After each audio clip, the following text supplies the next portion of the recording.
Roja TV, saluran tilawah Al-Quran dan kajian Islam.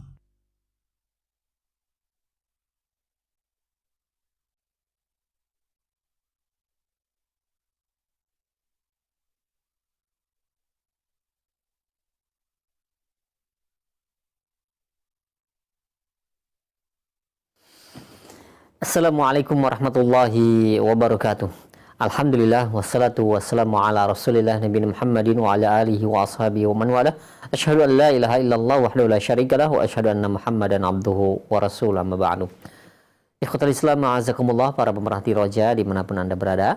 Alhamdulillah di kesempatan pagi hari di hari Jumat kita akan ikuti bersama kembali kajian ilmiah yang disiarkan secara langsung dari pembahasan faidah-faidah sejarah Islam disampaikan oleh Al-Ustaz Dr. Ali Musri Semjan Putra hafizahullah taala dari Pekanbaru Riau. Alhamdulillah kami sudah terkoneksi dengan beliau dan semoga Allah menjaga Al-Ustaz beserta keluarga dan memberkahi pertemuan di kesempatan pagi hari ini. Dan seperti biasa, setelah materi kami akan sediakan sesi soal jawab. Bagi Anda yang ingin bertanya, Anda bisa menghubungi kami di layanan telepon ataupun Anda bisa mengirimkan pertanyaannya melalui layanan pesan WhatsApp. Baik, kita akan simak bersama materi yang akan disampaikan kepada Al-Ustaz. Kami persilahkan. Falyatafadhal mashkura. Bismillah. Alhamdulillah wassalatu wassalamu ala Rasulillah. La haula wa la quwata illa billah. Pemirsa dan pendengar Roja TV dan Radio Roja dimuliakan Allah Subhanahu wa taala. Semoga antum semua berada dalam keadaan sehat walafiat serta selalu mendapatkan keberkahan dan rahmat dari Allah Subhanahu wa taala. Dimudahkan segala urusannya dan selalu diberikan keistiqomahan di dalam beragama. Para pemirsa dan pendengar rahmati Allah Subhanahu wa taala, pembahasan kita akan melanjutkan pembahasan yang sempat beristirahat sebentar atau terhenti karena momen Ramadan dan juga momen-momen lainnya. Dan ini kita akan melanjutkan pembahasan kita tentang menjawab tuduhan-tuduhan terhadap Syekhul Islam Taimiyah. Ya, beliau adalah seorang ulama yang fenomenal yang mungkin tidak pernah lewat dalam sehari kecuali nama beliau disebut di berbagai penjuru dunia ini. Karena begitu banyaknya pengorbanan dan juga pembahasan ilmu yang beliau wariskan kepada umat. Sehingga banyak sekali para ulama-ulama yang telah mengambil faedah dari bahasan beliau, penjelasan beliau, dan karangan beliau. Dan sebaliknya juga banyak pula orang-orang yang mencoba menisbahkan berbagai pemahaman perkataan kepada beliau, dan itu merupakan satu tuduhan-tuduhan yang tidak sesuai dengan apa yang beliau gambarkan dan beliau jelaskan, yang beliau terangkan di dalam kitab-kitab beliau. Dan beberapa tuduhan itu telah kita jawab sebelumnya, dan tuduhan selanjutnya yaitu adalah tentang tuduhan bahwa Syekhul Islam Taimiyah memegang khabar ahad. Khabar ahad ini maksudnya dia berdalil dengan hadis-hadis yang tidak mutawatir tapi sanadnya sahih, ya. Jadi hadis itu secara jumlah sanad para ulama hadis itu membagi ada khabar ahad, ada khabar mutawatir. Ya, khabar mutawatir itu adalah ma yastahilu tawatu ruwat alal kadhib. Jadi suatu berita yang sangat tidak mungkin sama sekali adanya kekompakan dari para rawi membuat sebuah kebohongan, karena jumlahnya manja antariqin ini yang datang dari berbagai jalan yang begitu banyak riwayatnya dan berbedanya lokasi-lokasi dari perawinya. Jadi tidak memungkinkan mereka berkumpul di suatu tempat lalu membuat sebuah riwayat palsu, nggak mungkin. Berbedanya tempat mereka, guru-guru mereka, dan jalannya hadis itu bisa sampai 15, 20 dan seterusnya. Ya. Itu hadis mutawatir di kalangan para ulama. Alimul hadis menggambarkannya itu. Kemudian ada namanya hadis ahad yang tidak sampai pada tingkat mutawatir, tapi dia hadis sahih bila sanadnya sahih. Dan ini hadis ahad ini dibagi para ulama hadis ada 3 macam. Ada hadis masyhur, ada hadis aziz, ada hadis gharib. Ada hadis masyhur itu adalah yang diriwayatkan oleh 3 jalur ya atau lebih. Kemudian yang kedua adalah yang aziz adalah bila diriwayatkan oleh 2 jalur sanadnya.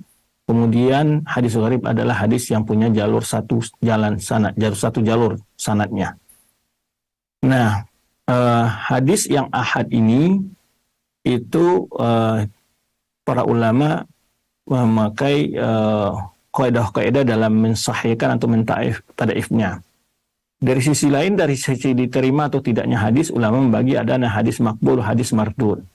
Hadis makbul, hadis mardud. Hadis makbul itu mereka membaginya ke beberapa macam juga. Ada namanya hadis sahih li zatihi. Hadis yang sahih dengan sanadnya yang ada ya, sahih li zatihi. Bisa dia hadis itu masyhur, bisa hadis aziz, bisa juga hadis gharib. Atau sahih li ghairihi. Sahih li ghairihi itu adalah bila hadis itu hadis hasan kemudian mendapat dukungan di satu jalan yang lain. Jadi sehingga naik derajatnya menjadi hadis sahih li ghairihi. Kemudian hadis hasan li zatihi. Ya, bisa hasan itu hadis masyhur atau hadis gharib atau hadis aziz tadi. Kemudian hasan li ghairihi. Dan derajat yang paling rendah dari hadis yang diterima sebagai dalil oleh para ulama adalah hasan li ghairihi. Nah, kemudian ada nanti hadis dhaif. Nah, hadis dhaif ini juga bermacam-macam. Dhaifnya karena hadis inqita' sanad, hadis mudallis, hadis mu'addal ya. Dan seterusnya ya. Atau hadis maudhu', itu macam-macam hadis yang dari sisi penerimanya. Tapi ada hadis yang makbul. Makbul itu diterima oleh para ulama. Sepakat ahli hadis bisa dipakai sebagai hujjah. Yang paling rendah darjahnya adalah hadis hasan li ghairihi. Itu sepakat para ulama hadis ya memakai hadis tersebut sebagai hujjah baik dalam akidah maupun di dalam ibadah maupun muamalah ya. Nah, sementara ada di sana bukan dari golongan ahli hadis, mereka adalah ahlul kalam. Ahlul kalam mereka punya manhaj tersendiri. Mereka mengatakan karena akidah itu sebuah keyakinan harus hanya menjalui jalan mutawatir saja kata mereka.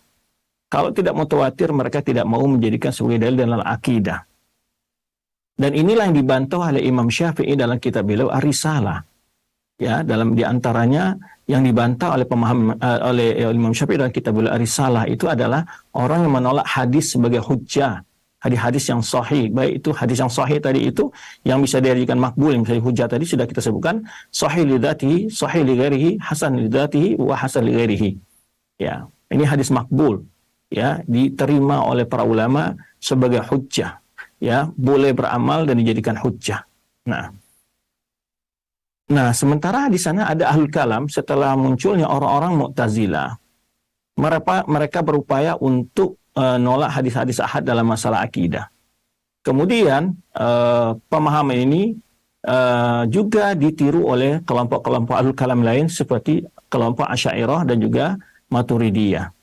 Nah, mereka tidak mau memakai kata mereka hadis ahad di dalam pembahasan akidah. Nah, lalu mereka menjalankan Syekhul Islam Taimiyah karena dalam pembahasan akidah yang dijelaskan oleh Syekhul Islam Taimiyah adalah memakai hadis-hadis ahad. Nah, sebetulnya Syekhul Islam Taimiyah tidak salah. Tapi mereka yang salah sebenarnya, tapi mereka menyalahkan yang itu bahwa mengatakan Syekhul Islam Taimiyah mengambil hadis ahad ya di dalam urusan akidah. Padahal kalau kita lihat hampir dikatakan oleh para ulama 80% hadis-hadis di dalam Sahih Bukhari itu adalah hadis ahad. Dan kalau dibuka kitab Sahih Bukhari ya di akhir kitab beliau ada namanya Kitab Tauhid, itu banyak sekali hadis ahad. Demikian pula kitab Imam Muslim di awal kitab beliau menyebut Kitabul Iman ya, itu juga penuh dengan hadis ahad, yaitu hadis-hadis yang tidak mutawatir. Jadi pandangan orang ahlul kalam di sini justru sebetulnya berseberangan dengan kalangan jumhur ulama semuanya. Ya, ulama Ahlus Sunnah wal Jamaah mereka menjadikan hadis ahad sebagai hujah dalam akidah.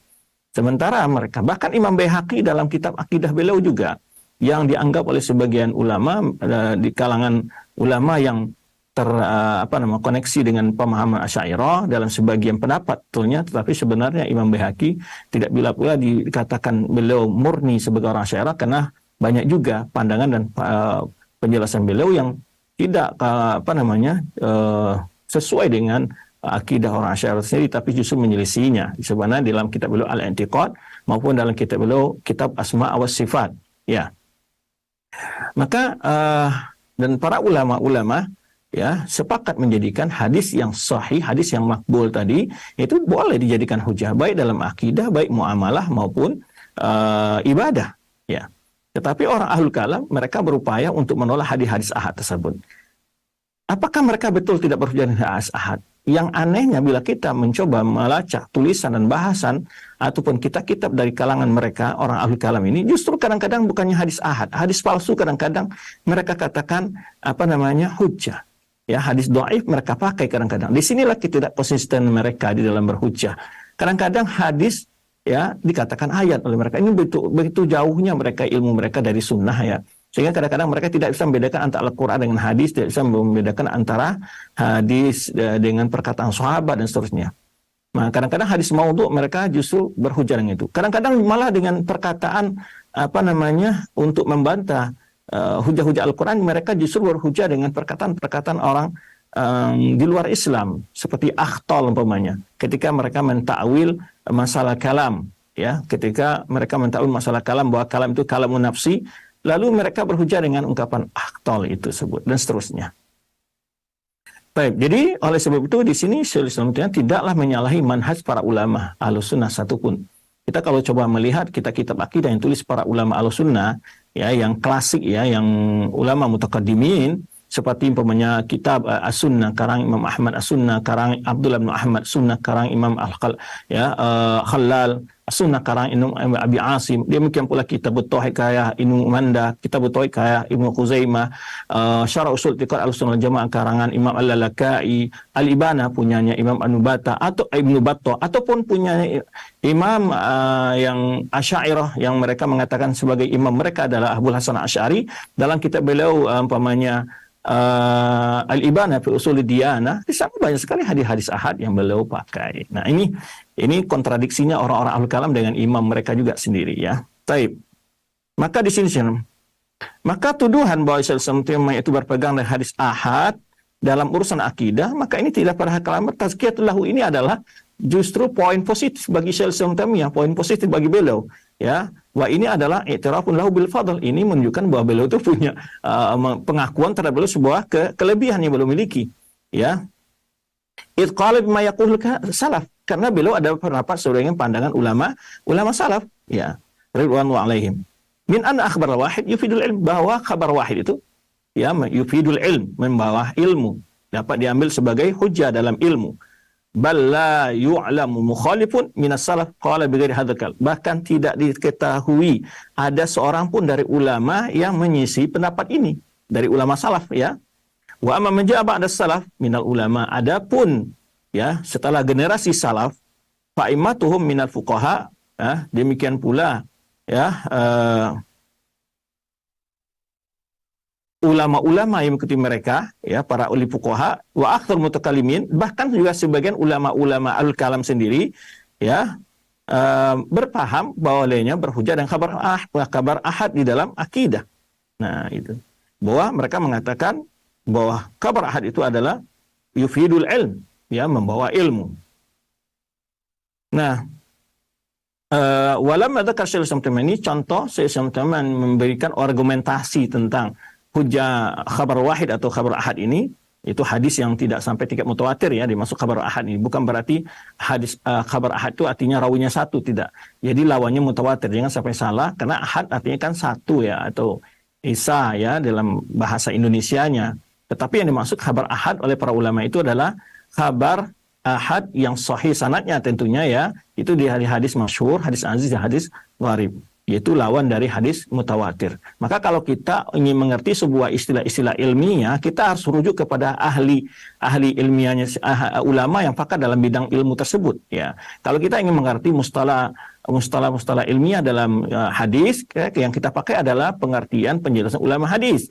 Jika kita ingin mengerti dengan istilah-istilah fikih atau usul fikih, kita kembali kepada ulama fikih dan ulama usul fikih. Demikian pula ulama tafsir bila kita ingin mengerti mustalah-mustalah yang mereka pakai di dalam penjelasan ilmu yang mereka geluti. Baik.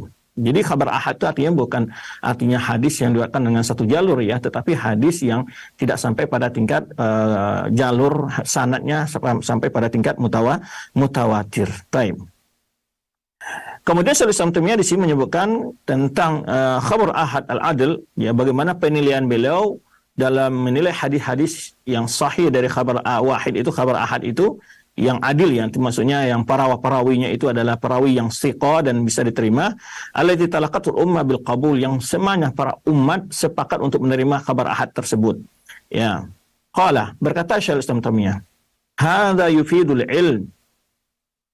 ilm al-yaqini inda jamaahir ummati Muhammadin sallallahu alaihi wasallam minal awal wal akhir. Kata beliau bahwa khabar ahad itu adalah membawa ilmu yang membawa kepada keyakinan, ilmu yang yakin, ya, menurut jamaahir, mayoritas umat Muhammad sallallahu alaihi wasallam, minal awalin, dari generasi-generasi awal, dan wal akhir, maupun generasi setelah mereka. Amma salafu falam yakun bainahum fi dzalika niza'.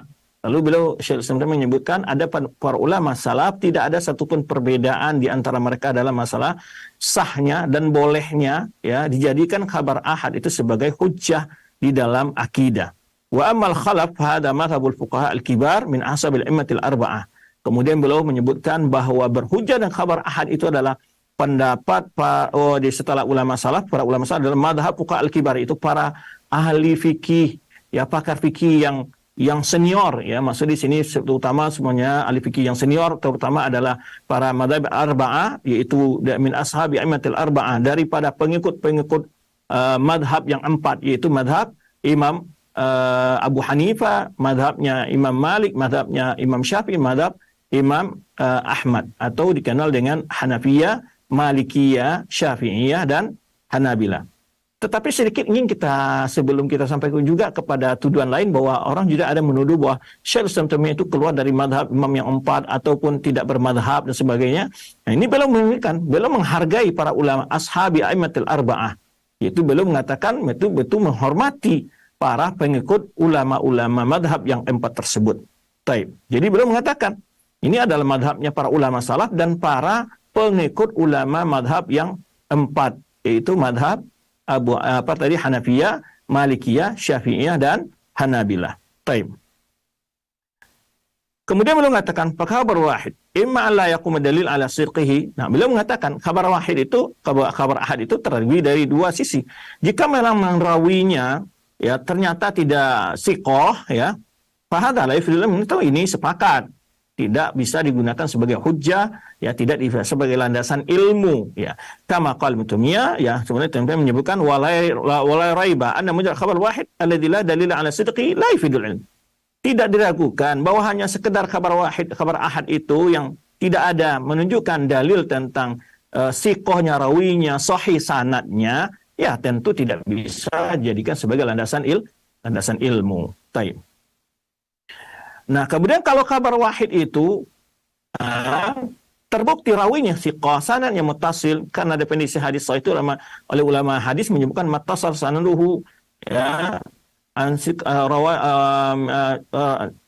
rawatu siqan am mislihi, ya, bighairi illatin wala syadz, yaitu hadis yang muttasil sanadnya, ya, diriwayatkan oleh rawi-rawi yang adil dan siqah, ya, tanpa ada cacat dan illah dan tidak pula syadz, ya.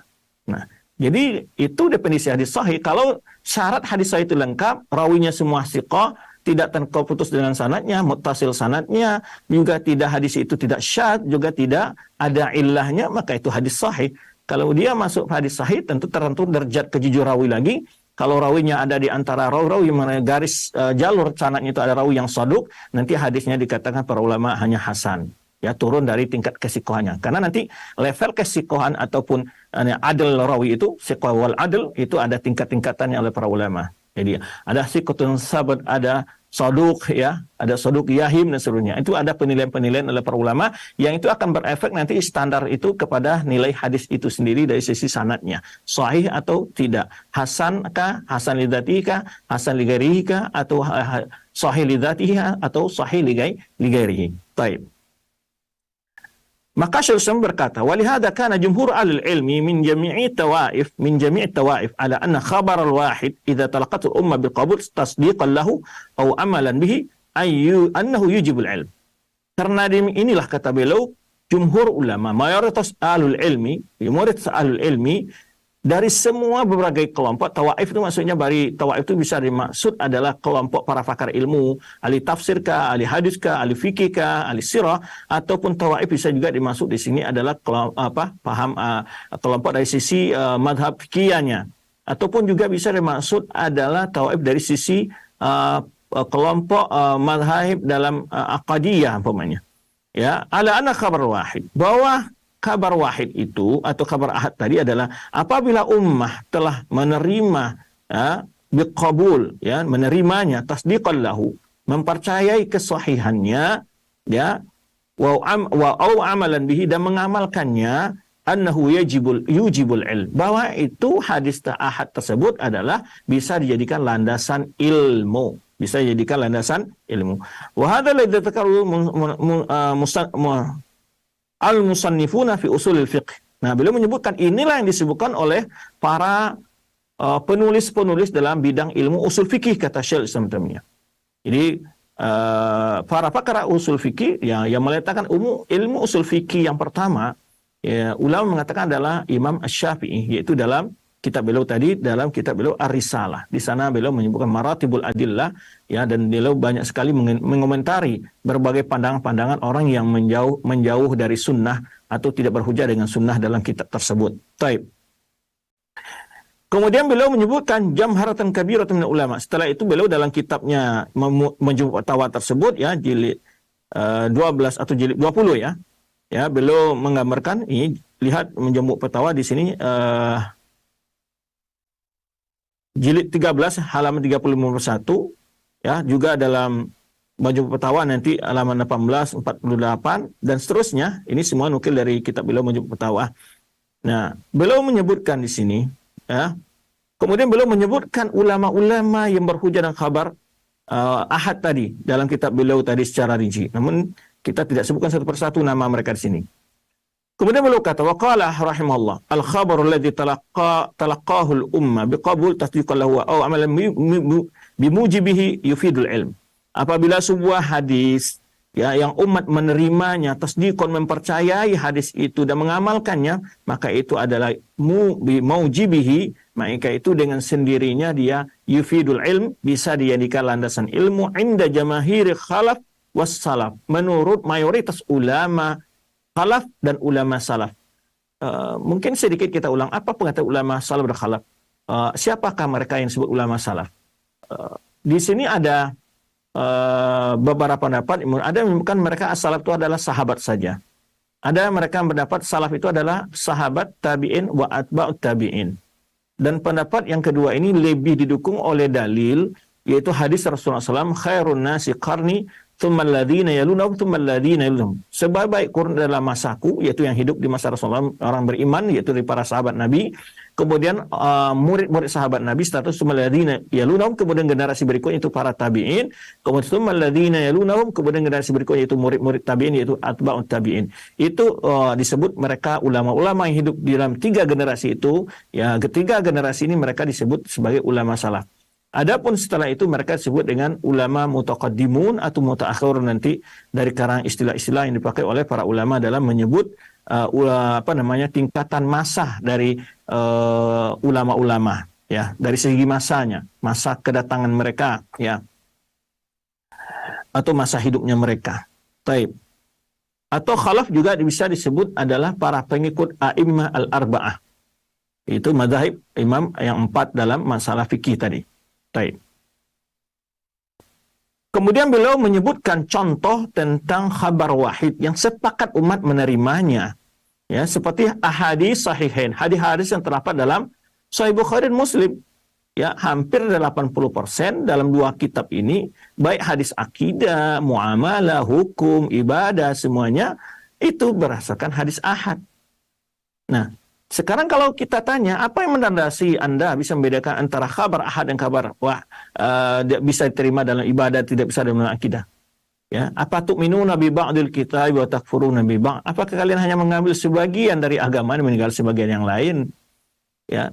Kalau kita lihat amalan sahabat, amalan para tabi'in, amalan para atba' tabi'in, mereka tidak pernah membedakan antara hadis ahad maupun hadis mutawatir dalam segi pengamalan dan meyakini ilmunya, ya, atau sebagai landasan ilmu. Tetapi apa tujuan ulama tadi, ulama hadis pamannya mengklasifikasi hadis itu ada yang mutawatir dan bukan mutawatir. Nah, ini kalau seandainya ditemukan pamannya ala takdir, ini ada takdir ihtimal, ya, sebagai kemungkinan saja, yaitu nanti akan dilihat sisi kekuatan kalau ada dalil-dalil itu yang kontra, ya, hadis itu yang kontradiksi pamannya, maka akan didulukan yang lebih kuat sanadnya, begitu. Atau nanti dalam mentarjih sebuah hukum, maka akan lebih dipilih yang hadis yang yang lebih sahih sanadnya, yang mayoritas rawi meriwayatkannya, ulama hadis meriwayatkannya. Nah, itu di antara pertimbangannya.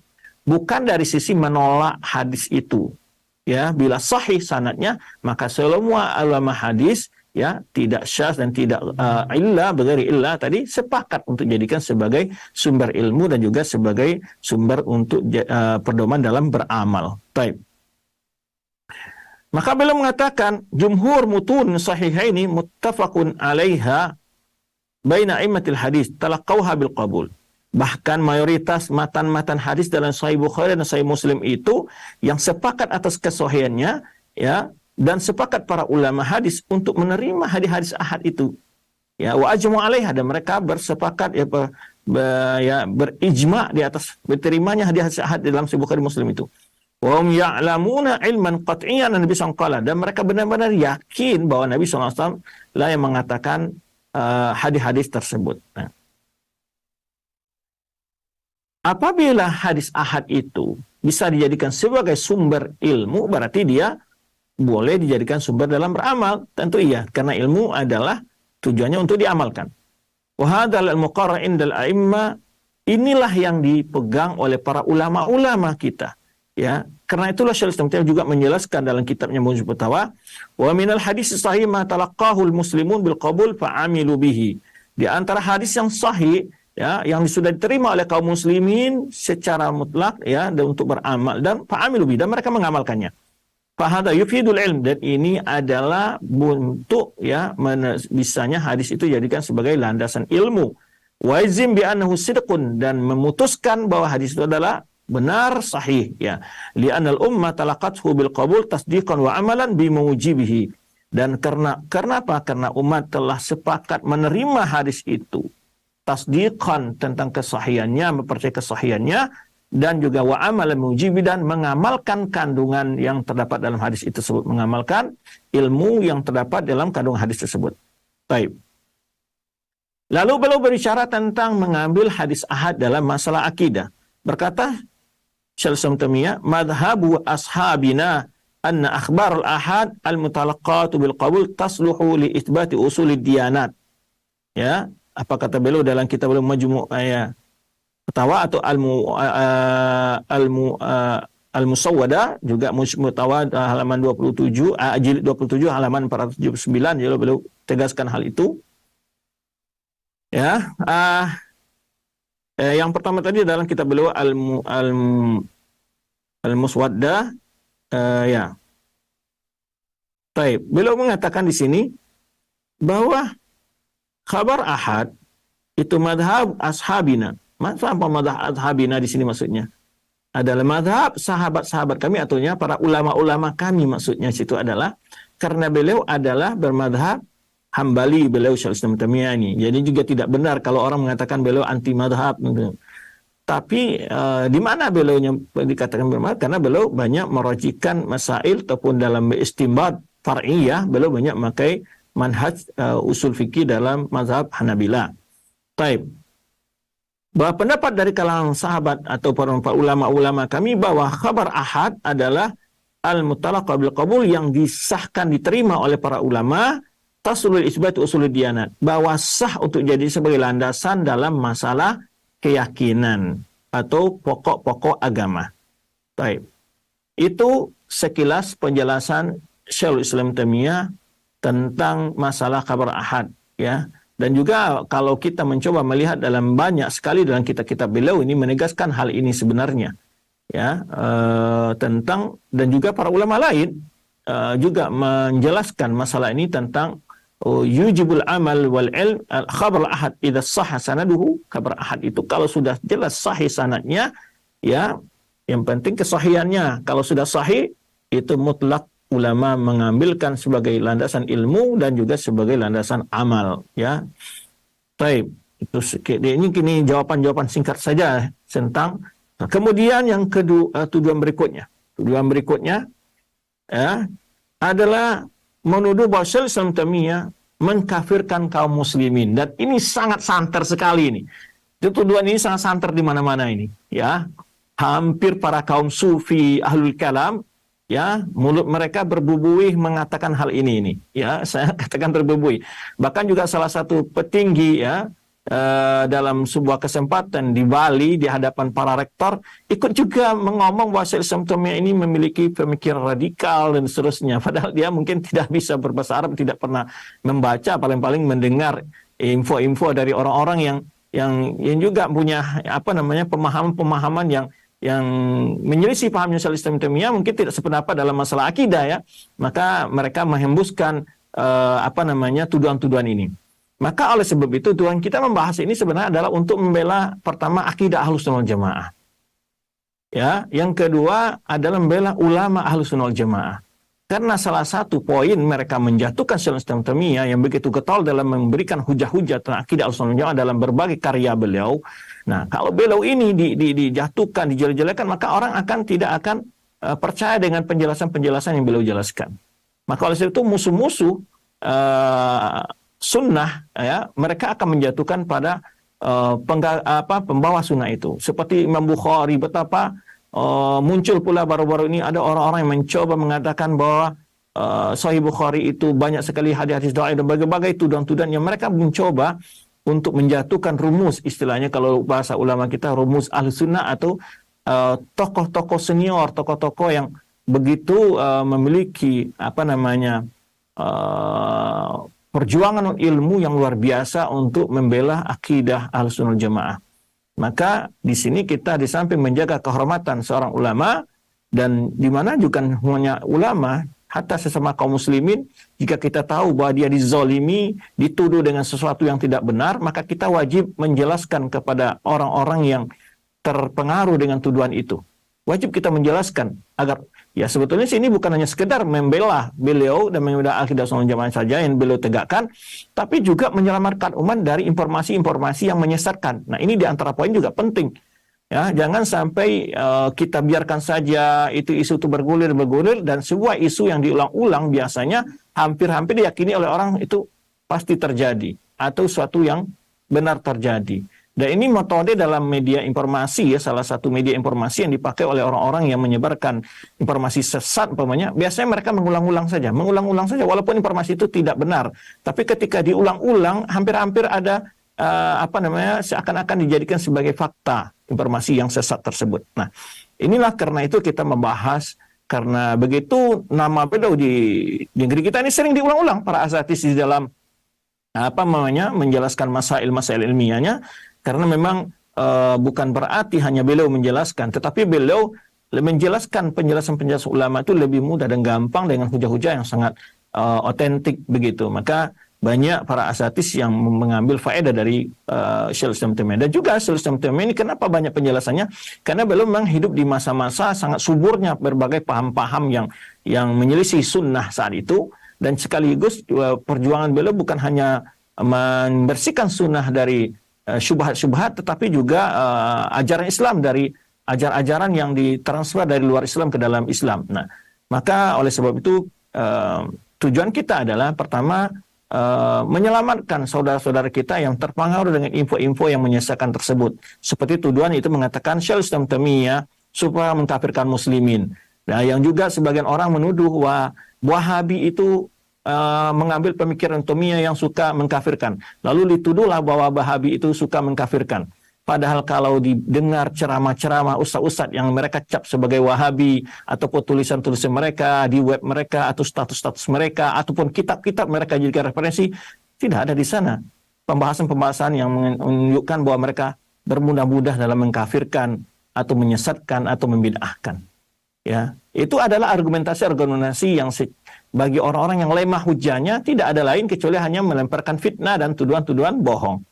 Baik, maka di sini kita lihat, ya, menuduh bahwa Islamnya itu adalah mengkafirkan kaum muslimin. Wa khasatan mukhalifin, secara khusus orang yang berbeda pendapat dengan beliau. Nah, fa inna hadhihi da'wa la bayyinata laha. Tuduhan ini sama sekali tidak ada bukti. Wal bayyinatu qa'imatun ala khilafiha. Bahkan bukti dari tulisan penjelasan-penjelasan dalam kitab-kitab Syekhul Islam Taimiyah justru sebaliknya. Panususu Ibnu Taimiyah mutawafiratun ala nahi an takfir muslimin. Sungguhnya bila kita melihat nusus, ini perkataan-perkataan beliau dalam kitab-kitab beliau, dalam karang-karang beliau, ya, maka nusus atau ungkapan-ungkapan Syekhul Islam Taimiyah itu sangat banyak sekali yang melarang mengkafirkan kaum muslimin. Justru sebaliknya. Wattahdzir minhu, dan memperingatkan dari pengkafiran tersebut terhadap kaum muslimin. Malam tatawaffar syurut, selama tidak ada syarat-syarat yang lengkap untuk mengkafirkan. Karena memang ya, kalau kita bahas, ya, sudah sering kita bahas tentang syurut takfir, mawani takfir, itu adalah hal-hal yang memang dijelaskan pada umat agar umat tidak mudah jatuh ke dalam pemahaman suka mengkafirkan, dan juga tidak sebaliknya. Ya, mereka berbagai pelanggaran-pelanggaran yang bersifat akidah kadang-kadang dianggap enteng, sebetulnya bisa mencapai kepada tingkat kekufuran. Nah, ini sebetulnya.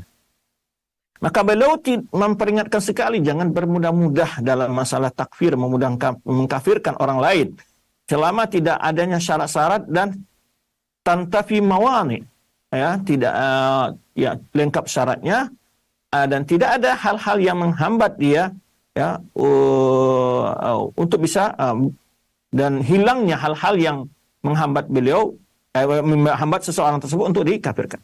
Lianna takfir hukum syar'i yataratab 'ala al-hukm 'ala ahadin bihi ahkamun syar'iyyatun ukhra. Di mana pengkafiran itu adalah hukum syar'i, bukan hukum sembarangan itu. Ya, karena apa? Karena berefek, berkonsekuensi banyak sekali hukum-hukum syar'i yang lain harus berkaitan dengan takfir itu.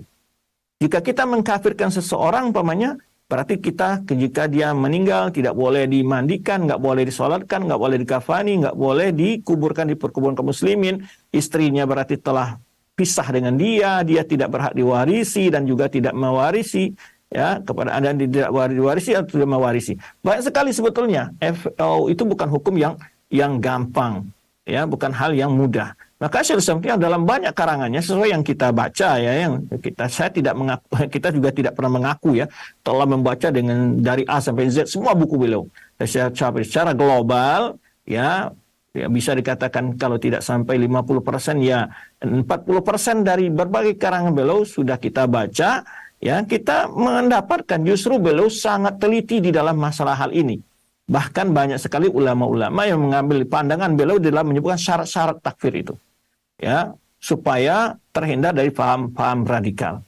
Maka kita tidak dapatkan penjelasan-penjelasan yang begitu gamblang dan jelas, ya, bagaimana masalah takfir itu dibahas, kecuali melalui penjelasan-penjelasan jelas oleh para ulama-ulama, di antaranya Syekhul Islam Ibnu Taimiyah rahimahullahu taala.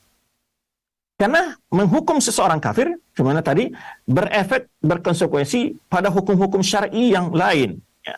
Tetapi Ibnu Taimiyah, ya, yadhkur an ahlul ahwa. Tetapi Syekhul Islam Taimiyah menyebutkan bahwa ahlul ahwa ini maksudnya orang-orang yang mengikuti hawa nafsu, orang-orang yang ahlul bid'ah, yukadzibuna alaihi. Mereka membuat kedustaan atas Syekhul Islam Taimiyah. Wa yataqawwaluna ma lam yaqulhu, dan menuduh mengatakan hal-hal yang tidak pernah dikatakan oleh Syekhul Islam Taimiyah. Wa ya'taqidu, atau diyakini oleh beliau. Fa'alul ahwa ahwan syai'in alaihim al-kadhib al-mukhtalaq wa hadha minhu.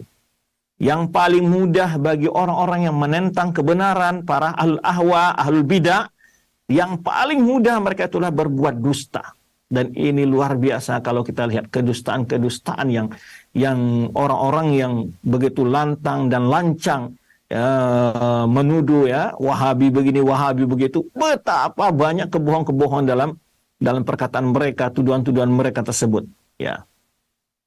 Wa nabba rahimallahu innal kalam fin nasi yajibu an yakuna bi ilmu adil. Bahkan Syaikhul Islam menjelaskan berbicara hukum tentang seseorang manusia wajib dengan ilmu dan adil. Dengan ilmu kita harus tahu ya ilmu tentang orang itu, tentang apa sebetulnya hukum yang dia katakan, perbuatan dia katakan, apa bentuknya, ada buktinya. Kemudian juga adil, tidak berlebih-lebihan di dalam memberikan hukuman. La bil jahli wa dzulm, bukan dengan kebodohan dan kezaliman. Nah, ini beliau jelaskan dalam kitab beliau Minhajus Sunnah An-Nabawiyah jilid 4 halaman 337. Ya, jadi bagi orang-orang yang ingin memeriksa tulis-tulisan beliau ini banyak beliau jelaskan.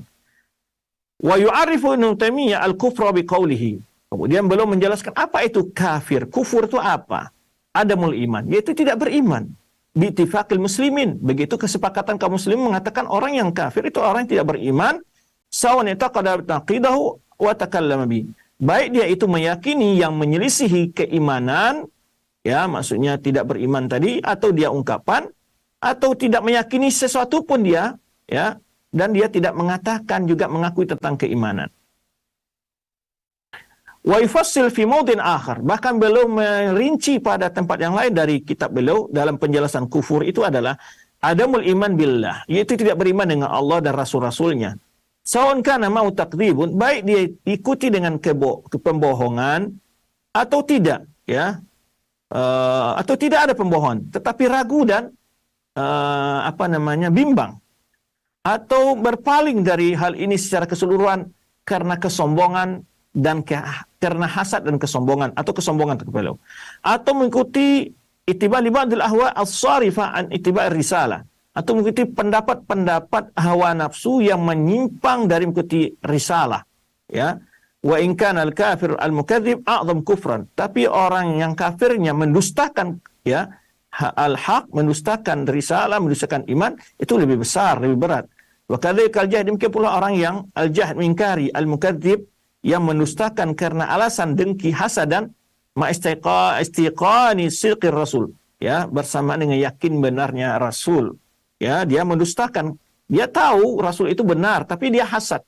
Cuma yang terjadi dari Abu Jahal dan sebagian kaum musyrikin tidak mau beriman adalah bukan tidak tahu bahwa apa yang dibawa Rasul itu adalah benar, tapi adalah kedengkian yang membuat mereka. Demikian pula sebagian orang ahlul kitab tahu apa yang dibawa oleh Muhammad itu adalah benar, tapi mereka kedengkian yang mereka miliki karena Nabi yang terakhir yang paling mulia di antara semua Rasul itu adalah bukan dari Bani Israel. Ya. Yawaddul ladzina kafaru law yarudduhum ba'da iman kuffar hasadan min anfusihim.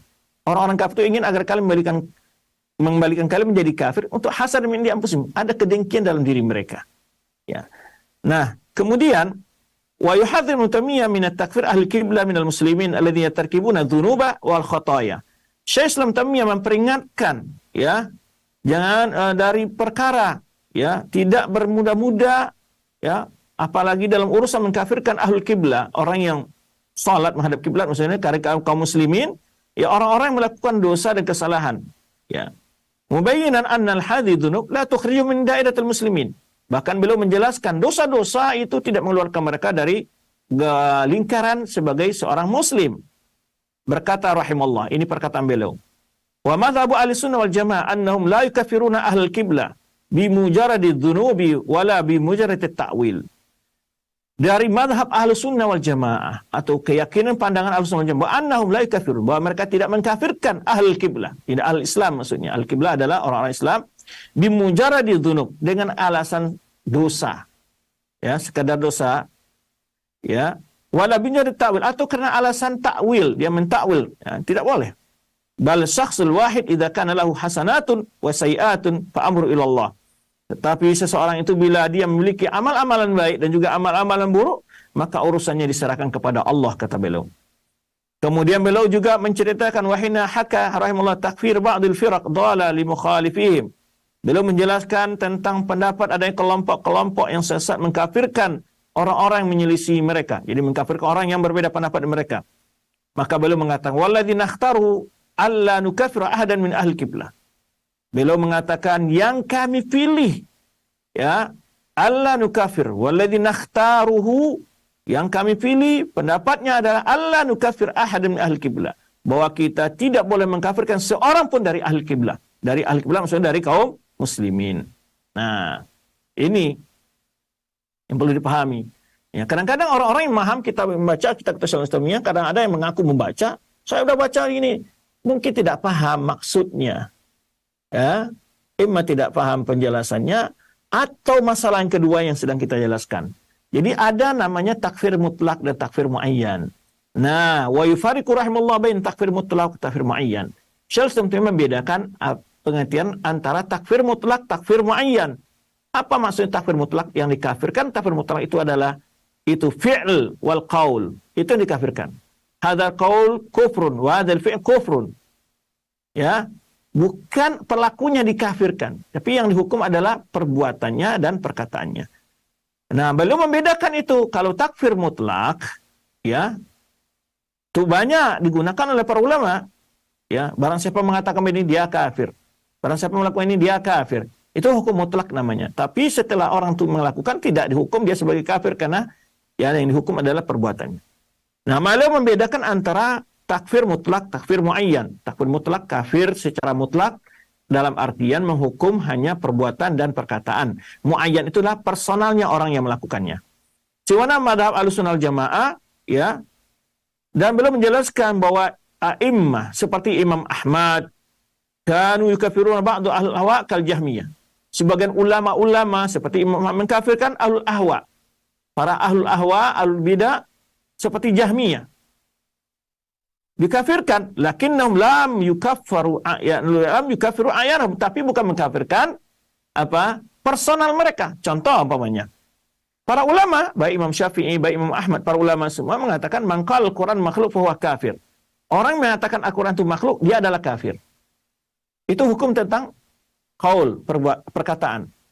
Tetapi apakah Imam Ahmad mengkafirkan setiap orang personal yang mengatakan hal itu? Tidak. Buktinya Imam Ahmad tidak mengkafirkan Khalifah Ma'mun yang dia terang-terangan memaksa orang untuk mendoktrin, menerima pemikiran agar mampu mengatakan Al-Quran itu makhluk. Kenapa tidak dikafirkan? Padahal Imam Ahmad mengatakan orang yang mengatakan Al-Quran itu makhluk. Tapi Ma'mun yang mengajak orang bahkan sampai menghukum ulama-ulama yang tidak sepakat dengan pendapat Imam Ma'mun ini dan para ulama-ulama Mu'tazilah yang berada di belakang Ma'mun, ya, tidak pernah dikafirkan Imam Ahmad. Tidak dikafirkan Ma'mun oleh Imam Ahmad. Nah, itulah bedanya antara hukum mutlak dan hukum muayyan. Demikian pula Imam Syafi'i, ya, ketika beliau berkata kepada Hafiz Al-Fardi, seorang tokoh Mu'tazilah, apa kata Imam Syafi'i? Kafarta billahil azim. Ketika dia mendengar pendapat Al-Hafiz Al-Fardi ini, sungguh engkau telah kafir dengan Allah yang agung. Itu kan kafir, mengkafirkan namanya. Li'tiqadi khalqil Quran, karena dia meyakini Hafiz Al-Farad ini bahwa meyakini Al-Quran itu sudah makhluk. Tetapi Imam Syafi'i lam yakum biridati, tapi Imam Syafi'i tidak menghukumnya sebagai orang yang murtad. Nah, itu takfir mutlak, tidak dihukum sebagai orang murtad. Bal bayyana lahu anna hadzal qaul kufrun. Tetapi Imam Syafi'i mengatakan bahwa pendapatnya, pandangan Hafiz Al-Farad itu mengatakan Al-Quran makhluk adalah kufur, kafir. Walau i'taqada anhu murtadun la sa'fiqatil. Kalau seandainya Imam Syafi'i benar-benar meyakini dia telah murtad si Hafiz Farad ini, tentu Imam Syafi'i akan berikan hukuman kepada menyuruh khalifah untuk beri hukuman agar dia itu dibunuh karena sudah murtad. Wa kadza bakatul a'immah, demikian para ulama-ulama lain. Jadi menghukum sebuah perbuatan, perkataan kufrun mutlak, ya, tidak dihukum orang personalnya tadi keluar dari Islam, tapi yang dihukum adalah perkataan dan perbuatannya. Itu disebut dengan perbedaan antara takfir mutlak, takfir muayyan. Contoh dalam sunnah ini banyak sebenarnya, ya. Demikian pula dalam masalah maksiat Allah akan menjelaskan pemanya. Orang yang makan riba, orang yang berzina, tempatnya di neraka. Tapi bila kita punya keluarga atau tetangga kita kerja di bank riba, benar riba, apa kita sudah mengatakan dia ahli neraka? Itu hukum muayyan. Maka hukum muayyan kita tidak bisa mengatakan dia ahli neraka. Tapi hukum perbuatan ini adalah perbuatan ahli neraka. Nah, itulah hukum perbedaan namanya hukum mutlak dan hukum muayyan. Taib. Kemudian rahimahullah menyebutkan la yasu itlaqul takfir muayyan wa tasawul fi. Belum menjelaskan tidak boleh menghukum orang tertentu kafir, ya, takfir muayyan atau bermudah-mudah dalam hal itu. Bal labudda min tawfir asbab takfir. Perlu diteliti sebab-sebab takfirnya. Baik dari sisi amalnya, keyakinan atau perkataan yang membuat dia kufur atau membawa pada kekufuran. Dan juga perlu diteliti adakah hal-hal yang menghambat, ya, yang membuat dia tidak bisa dihukum dengan kafir. Seperti apa? Al-jahl, orang yang bodoh nggak dihukum sampai dia punya ilmu atau tegaknya hujjah. Atau ta'wil, atau wujud syubhah, atau adanya syubhat. Wa ada qiyamul hujjah, atau tidak adanya hujjah yang sampai kepadanya. Makanya mau takfir sebuah ulama itu adalah yang pertama adalah di antaranya syurutnya yang pertama adalah al-aql. Dia bukan gila, dia bukan anak-anak. Ya, kemudian yang kedua adalah ikhtiar, dia bukan dipaksa.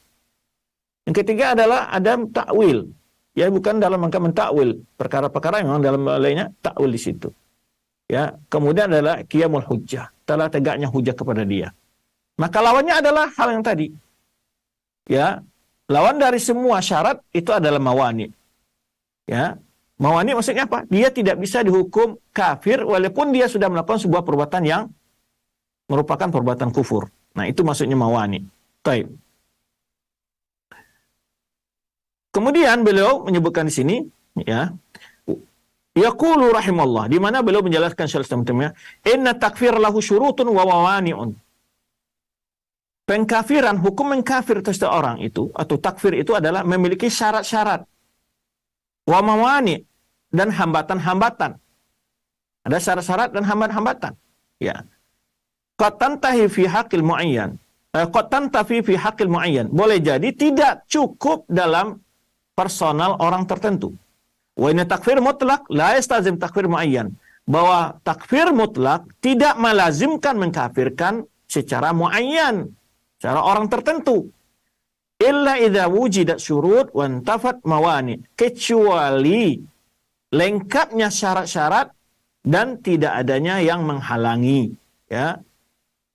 Dan juga beliau menjelaskan, ya, ini bisa dilihat dalam kitab beliau Al-Kilani, ya, dalam kitab beliau Majmu' Fatawa halaman jilid 12 halaman 487 sampai 488.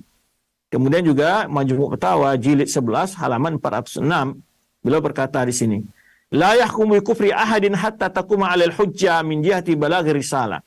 Tidak boleh menghukum seseorang itu kafir sampai tegaknya hujah atasnya dari min jihati risalah, dari hujjah risalah, ya, artinya dalil syar'i. Summa dzakara qaulul bari, kemudian beliau menyebutkan dalil tentang apa yang beliau jelaskan itu adalah firman Allah Subhanahu wa taala, li alla yakuna linnasi Allah hujjatun ba'da rasul. Agar tidak ada bagi manusia memiliki hujah atas Allah setelah diutusnya rasul.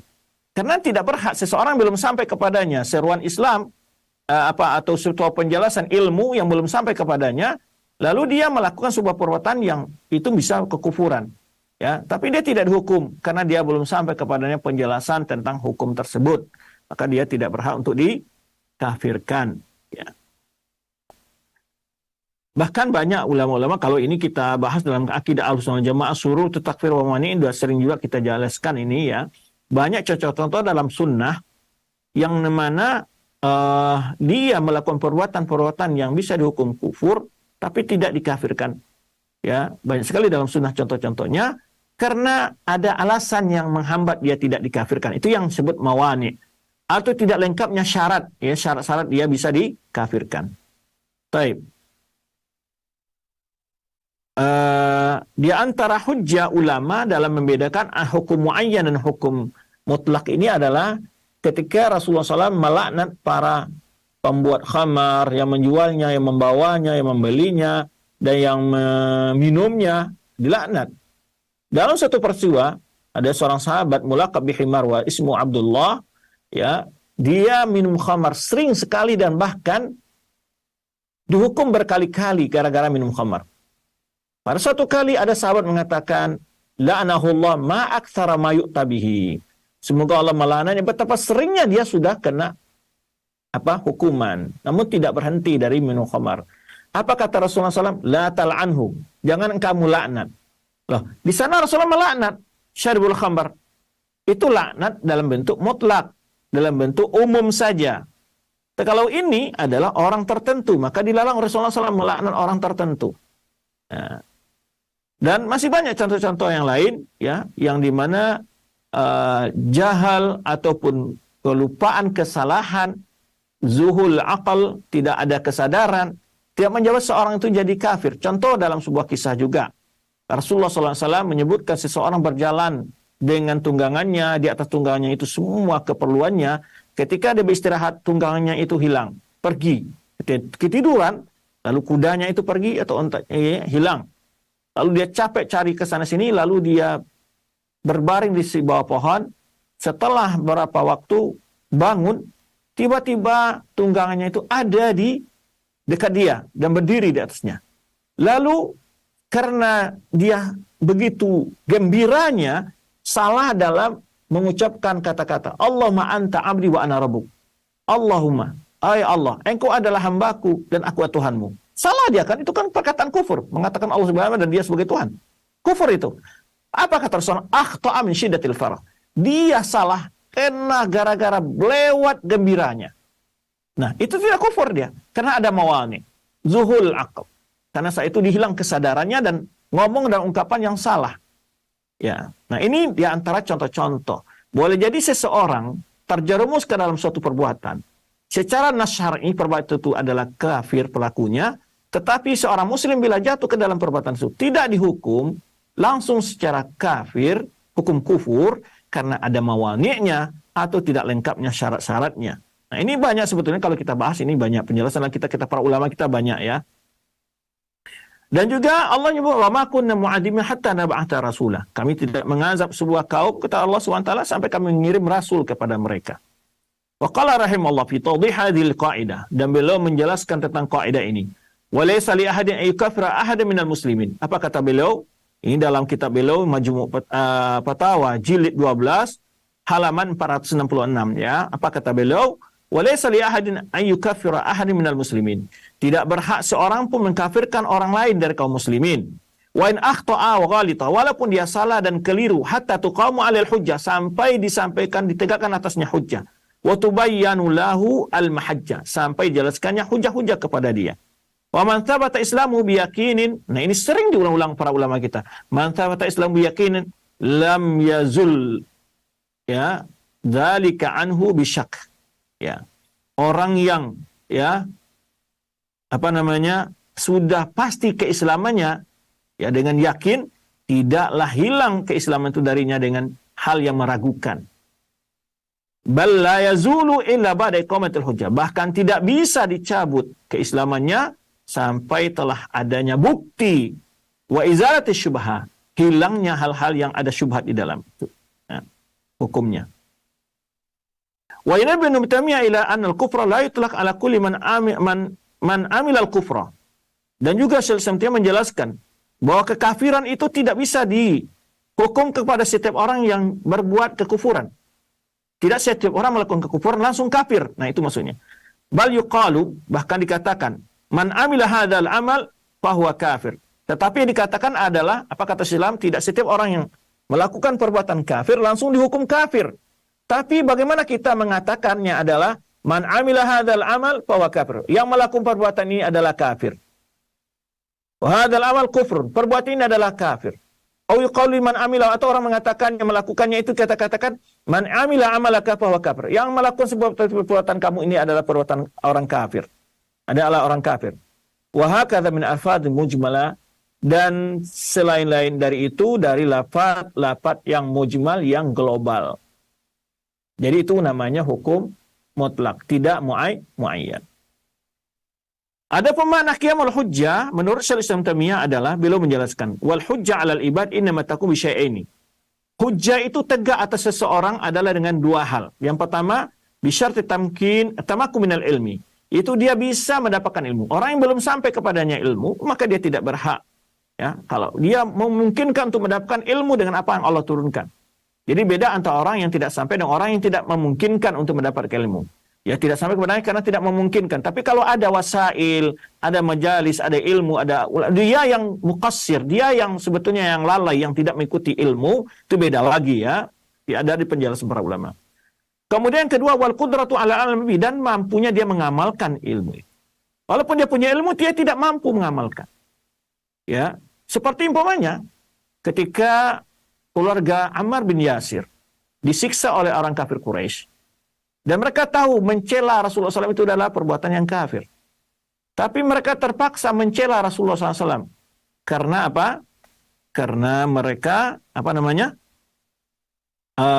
tidak kuat menanggung siksaan orang kafir Quraisy waktu itu. Nah, dia tahu itu salah, tapi tidak mampu beramal. Terbatasan karena dia dipaksa. Maka di antaranya, itu mawani itu adalah al-ikrah. Tidak bisa, hambatan untuk dia tidak dikafirkan, karena dia dipaksa. Nah, itu. Kemudian beliau menjelaskan di sini, ya, fa'amal ajiz anil ilmi kal majnun. Adapun orang yang lemah, ya, yang tidak mampu mendapatkan ilmu, seperti orang gila, wal ajiz anil amal, orang yang tidak mampu mengamalkannya, fala amru alaihi wala nahy, maka dia tidak terkena perintah, juga tidak kena larangan. Orang yang lemah, tidak mampu. Ya, la yukallifu nafsan illa usaha. Sebenarnya Allah katakan Allah tidak membebani seorang jiwa apabila tidak memiliki kemampuan. Wa idzan qata al-ilmu bi ba'did din, apabila tidak punya ilmu dengan sebagian agama ini, au hasal ajz an ba'di, atau lemahnya untuk mengamalkannya. Karena dzalika fi haqqil ajiz anil ilmi wal amal bi qawlihi kaman qata anil ilmi bi jami'id din. Maka orang tersebut kondisinya adalah orang seperti orang yang memang tidak mendapatkan keterangan penyampaian atau orang yang tidak mampu beramal. Au an jabihi kal majnun. Demikian pula seperti orang yang gila. Dia tidak kena hukum-hukum tersebut. Baik. Wa atala fi dzikri atim da alidzal qaidah, dan bahkan beliau panjang lebar menyebutkan contoh-contoh untuk penjelasan masail. Pembahasan ini dalam kaidah ini, kemudian beliau berkata, wa hadza babun wasi'un jiddan fatadbarhu. Kata beliau, pembahasan ini sangat luas sekali, kata beliau, maka silakan diperdalami dan juga bahas atau didalami oleh beliau, kata beliau. Kemudian beliau juga menjelaskan bahwa ahlu sunnah tidaklah mengkafirkan orang yang berbeda pendapat dengan mereka. Wa in kana mukhalifuhum yukaffiruhum, sekalipun lawan-lawan mereka itu mengkafirkan mereka. Ahyanan, kata beliau. Berkata Syekh Al-Islam, bagaimana beliau mengatakan, wa immatus sunnah wal jamaah, para ulama ahlu sunnah wal jamaah, wa ahlul ilmi wal iman, orang-orang berilmu dan beriman, fihimul ilmu wal adil wal rahmah, mereka memiliki ilmu, ya, rasa adil dan kasih sayang, itu mereka miliki. Wa ya'lamuna al-haqqa alladhi yakununa bihi muwafiqina li sunnah salimina min bid'ah, mereka memiliki ilmu tentang kebenaran yang mereka mengikuti sunnah dan selamat daripada bid'ah. Wa ya'diluna ala man kharaja minha, dan mereka sangat adil orang-orang yang menyelisih, menghukumi orang-orang yang keluar dari sunnah. Walau zalamam, sekalipun mereka lawan-lawan orang dari al-sunnah tadi atau orang-orang yang tidak mengamalkan sunnah itu menzalimi mereka. Kama qala ta'ala, sebenarnya sikap al-sunnah wal-jamaah adalah berbuat adil. Kunu qawamin lillahi syuhada bil qist. Jadilah kalian orang-orang yang menegakkan keadilan persaksian yang adil untuk Allah. Wala yajrimannakum syana'anu qaumin ala alla ta'dilu. Janganlah membawa kalian kebencian terhadap sebuah kaum, membuat kalian untuk tidak berlaku adil. I'dilu huwa aqrabut taqwa. Hendaklah kalian adil, ya, di dalam menghukumi, dalam menjelaskan suatu hal. Huwa aqrabut taqwa, itu lebih dekat kepada ketakwaan. Maka oleh sebab itu ulama Ahlussunnah wal Jamaah di dalam membantah pemikiran yang menyelisih pandang Ahlussunnah wal Jamaah, mereka tidak melewati batas. Mereka sangat adil di dalam memberikan sebuah hukumnya. Wa yarhamunal khalqa, dan mereka Ahlussunnah wal Jamaah adalah sangat sayang kepada para makhluk. Fa yuriduna lahumul khaira, dan menginginkan untuk mereka kebaikan, wal huda wal ilm, petunjuk dan ilmu. La yaqsuduna lahum syarr, tidak pernah bermaksud untuk mereka itu keburukan. Falihada kana ahlul ilmi was sunnah, karena itulah ulama ahlul ilm, ulama yang punya ilmu dan ahlul ilmi was sunnah yang mengikuti sunnah, la yukafiruna man khalafahum, tidak mengkafirkan orang-orang yang menyelisih mereka atau membantah mereka atau berbeda dengan mereka. Wa in kana dzalikal mukhalif, sekalipun orang yang beda mereka orang lain, orang yang menyelisih mereka atau orang menentang mereka, mengkafirkan mereka sendiri, tapi mereka tidak mau. Li'anal kufra hukmun syar'iyyun, karena kufur itu adalah merupakan hukum syar'i. Baik, ini jelas tegas ya apa yang dijelaskan oleh Syekhul Islam Ibnu Taimiyah rahimallahu taala. Wa qad kana manhaj Ibnu Taimiyah rahimallahu wadihan fi masal takfir muayyan. Bahkan manhaj metode ataupun ya manhajnya Syekhul Islam Taimiyah sangat jelas dalam masalah hukum mengkafirkan orang tertentu. Fala yahkum 'alal a'yan illa ba'da qiyamul hujjah. Beliau tidak pernah menghukum orang tertentu dengan kekufuran kecuali telah tegaknya hujjah. Wa intifa'il mawani' wal awarid. Hilangnya hal-hal yang menghambatnya atau yang menghalangi. Apa hal mawani' takfir? Seperti al-jahl, kebodohan, awit ta'wil atau mentakwil, awit syubhah, adanya hal syubhah.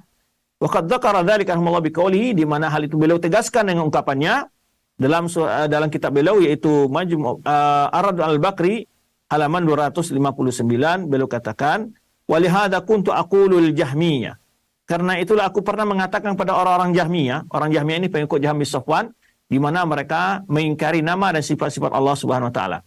Ya, minal hululiyah, kelompok Jahmiyah dari kalangan hululiyah. Hululiyah itu adalah orang yang meyakini Allah berada dengan zatnya di mana-mana.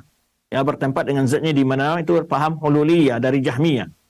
Wa nufatul ladzina nafu anallaha fawqa arasy, dan juga para orang-orang menafikan sifat Allah ya di atas aras. Allah itu bersifat atas aras.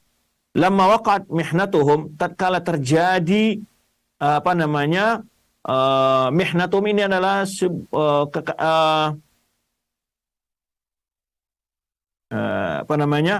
mihnat, lamma waqat mihnat, terjadinya sebuah fitnah gara-gara mereka dengan pengingkaran mereka terhadap hal ini, atau sebuah kejadian. Ana lawafaqtum, dalam sebuah diskusi Syekhul Islam Taimiyah ada mereka, apa kata Syekhul Islam Taimiyah kepada mereka? Ana lawafaqtukum kuntu kafir. Andainya aku sependapat dengan kalian, maka aku ini menurut aku adalah kafir. Kenapa? Li'anni a'lam anna qaulakum kufur. Karena saya tahu, menyadari bahwa pendapat itu adalah pendapat yang kufur.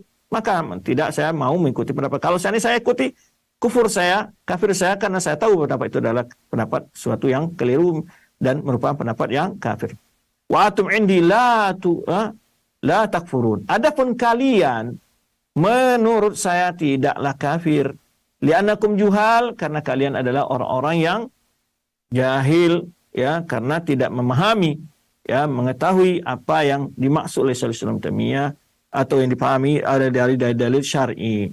Nah, beliau tidak mengkafirkan orang Jahmiyah. Sekali pendapat orang Jahmiyah itu banyak sekali pendapat-pendapatnya membawa pada kekufuran. Ya, karena alasan beliau melihat ada mani' untuk tidak dikafirkannya mereka. Ada hal yang menghalangi. Hal ini diungkapkan beliau kepada kelompok Jahmiyah, ya.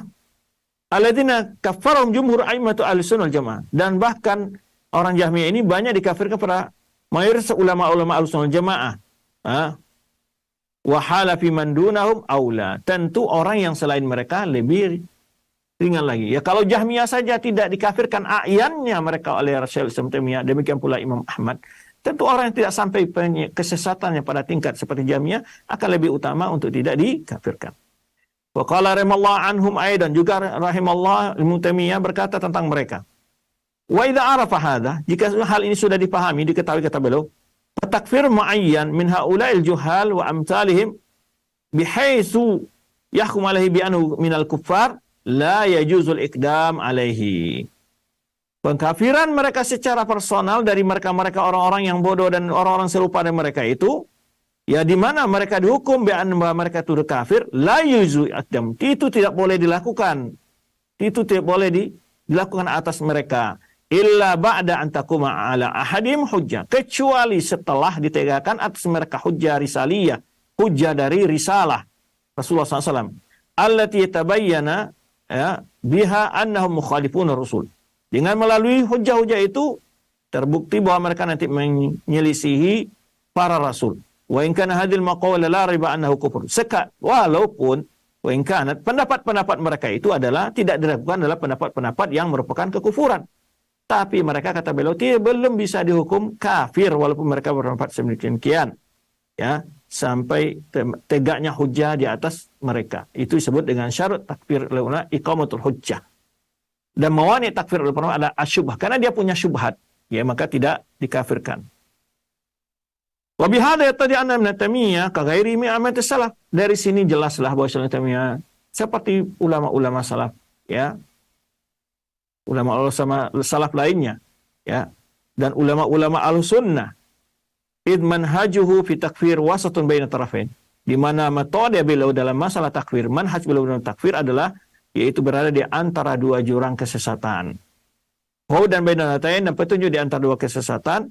Fala huwa yahkum bi kufri ahad bizon, dan beliau tidak pernah menghukum seseorang pun dengan kufur dengan hujjah prasangka-prasangka tanpa ilmu, atau tidak pernah mengkafirkan, ya, orang-orang melakukan maksiat atau kesalahan di dalam dilakukan oleh pelakunya. Dan dia juga sebaliknya tidak membuang janib sisi al-bara' minal kafirin, berlepas diri dari orang kafir.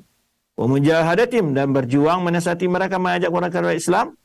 Wa tiqadim dhahriyan, juga mereka tidak juga menjadikan mereka sebagai penolong, membantu. Fala yukafiru kuffar, dan juga bukan termasuk orang-orang yang tidak mengkafirkan orang kafir atau ragu dengan kekufuran mereka. Tidak seperti itu juga. Jadi beliau tidak bermadhab seperti orang-orang yang ekstrem, radikal, dan juga tidak seperti orang-orang liberal, ya, tidak mengkafirkan orang kafir dengan alasan bermacam-macam, ya, tidak boleh meyakini mereka kafir sebenarnya. Maka atau membenarkan madhab mereka juga tidak seperti itu pendapat orang-orang liberal.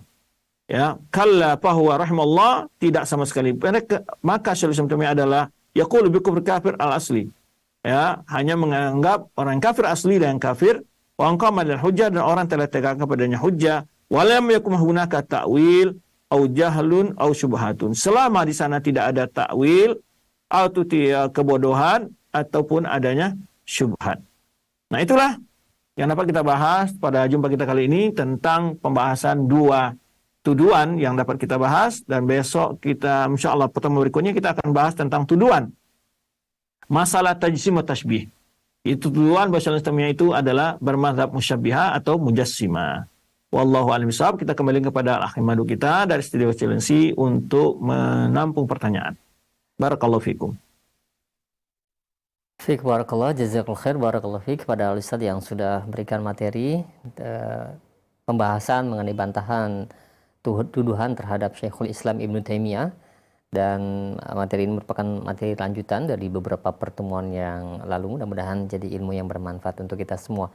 Baik, untuk selanjutnya kami akan ajukan pertanyaan yang masuk di layanan pesan WhatsApp. Ustaz, ada pertanyaan. Nah, Ustaz, benarkah Syekhul Islam Ibnu Taimiyah mendukung akidah Asy'ariyah? Dan hal ini saya dapatkan di satu tulisan di internet bahwa dia membawakan perkataan Syekhul Islam Ibnu Taimiyah dalam Majmu' Fatawa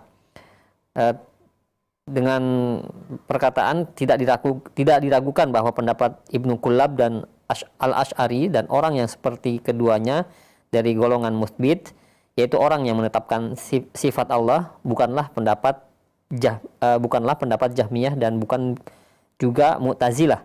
Bahkan mereka ini mengarang berbagai kitab untuk menolak Jahmiyah dan Mu'tazilah dan menerangkan kesesatan orang yang menafikan adanya sifat Allah.